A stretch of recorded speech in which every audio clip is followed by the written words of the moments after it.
Hi, today I'm reviewing Direct.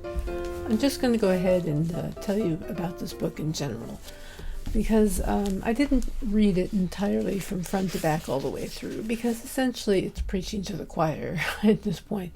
I mean, I agree with everything that's in here pretty much. And I primarily wanted to read this to get to the potential solutions to the problem. The problem, of course, being the middleman that we are always dealing with now. And we are just so used to it that we don't even think about it anymore. It's just what we do. And I'll just read you this one part. She talks about how the author is Kathryn Judge. And she talks about how Amazon was built on the Walmart model of selling things cheap. So here's what she has to say here on this page, page 132. Yet focusing just on the competitive threat that Quidsy and Zappos posed at the time Amazon acquired them understates the impact of those acquisitions. Part of what has enabled Amazon to be so successful is that it is always looking ahead. It uses its remarkable wealth of data about what people are doing right now to plan what it should be doing next and to understand possible threats to its dominance in the future.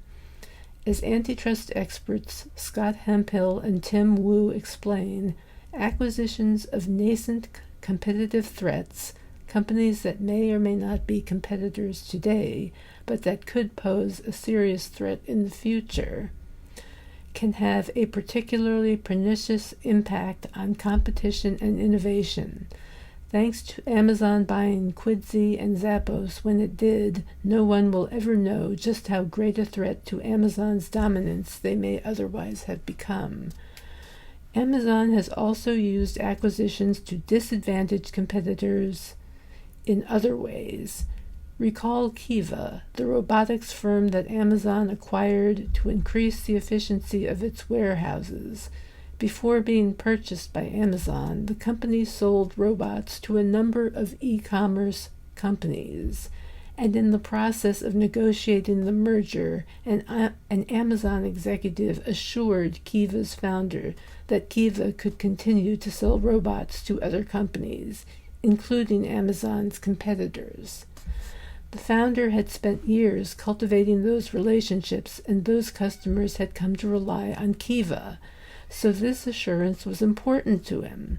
Yet within a couple of years of that acquisition, Amazon changed its mind, or revealed that it had contrary intentions all along, and it incrementally precluded Kiva from selling its robots to other companies, even long-term clients that relied on them.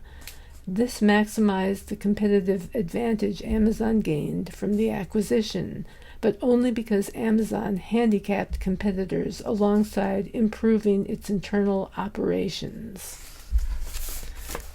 The antitrust laws, to put it in a nutshell, have been reinterpreted over time to value consumer benefit at the expense of reining businesses in that are becoming too powerful. And with a company that owns a good portion of the internet, how powerful is that? Way too powerful. Anyway, there are many great things in this book that I recommend everybody read it for that reason. And I want to get to the conclusions because, like I said, that to me was the most important part. If you feel bold, consider writing a letter or perhaps an email to your elected officials.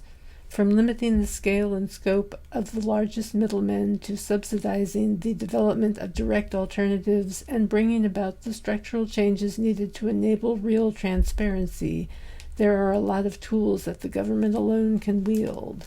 The best way to get Congress, state legislatures, and other policymakers to take action is to let them know you care.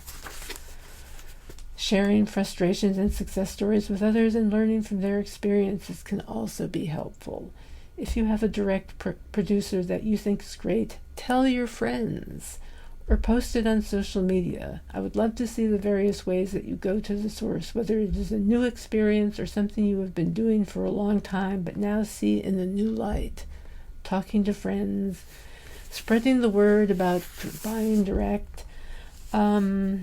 Changing habits is hard. Changing economic structures is harder still. Being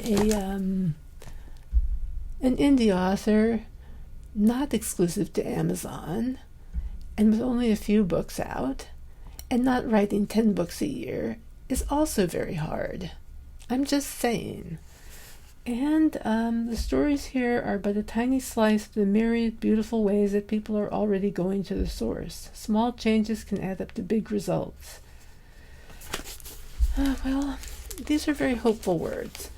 And I'm going to continue to hope that that we're all not going to end up just buying from this one company everything. That's it. That's all. Direct. I'm sorry I can't show you the cover, but it's on loan from the library. And thank you for listening, and I'll talk to you later.